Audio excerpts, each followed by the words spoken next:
ஒரு சில விஷயம்லாம் நினைச்சா செம பொறாமையா இருக்கும் நம்மளுக்கெல்லாம். இந்த 80s 90s கிட்ஸுக்கெல்லாம் செம பொறாமையா இருக்கும்.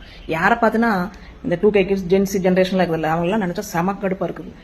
இப்போ நம்மளாம் நம்ம அம்மா அப்பாட்ட ரொம்ப ஸ்ட்ரிக்டா வளர்ந்தோம். அதாவது அவங்க ரொம்ப நம்ம ஸ்ட்ரிக்ட் படுத்துவாங்க. எது எடுத்தாலும் அது பண்ணக்கூடாது, இது பண்ணக்கூடாது, அந்த ட்ரெஸ் பண்ணக்கூடாது, இந்த ட்ரெஸ் பண்ணக்கூடாது, இப்படிதான் பிளா பிளா பிளா ஏகப்பட்ட ரெஸ்ட்ரிக்ஷன். ஆனா அந்த ரெஸ்ட்ரிக்ஷன் எல்லாம் இப்போ அதாவது நம்ம குழந்தைகிட்ட எங்க போச்சு?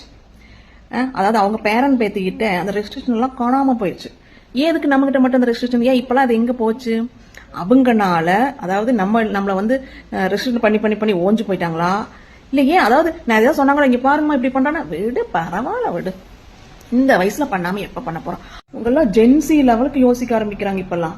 இவங்கெல்லாம் இனிமேல் நம்ம ப்ரோ கிராண்ட்மா அல்ட்ரா கிராண்ட்மா தான் அப்படின்னு தான் கூப்பிடணும். அந்த அளவுக்கு அவங்க வந்து ரொம்ப அட்வான்ஸா போயிட்டு இருக்காங்க. நம்ம கிட்ட தான் எப்ப பார்த்தாலும் கத்தி வச்சுட்டு பேசுற மாதிரியே பேசுவாங்க, ரொம்ப ஸ்ட்ரிக்டா. ஸோ ஜாலியாக்குறதெல்லாம் ஃபைனலாக ஜாலியாக்குறதெல்லாம் Gen Z generation and 2K kids. நம்ம 0 லெவல் ஜாலி. ஏன்னா நம்ம அப்பவும் நம்ம பயந்துட்டே தான் இருந்தோம். இப்பவும் நம்ம குழந்தைங்க நல்லா வளர்க்கணும் அந்த டென்ஷனோடய சுத்திட்டு இருக்கிறோம். So no jolly.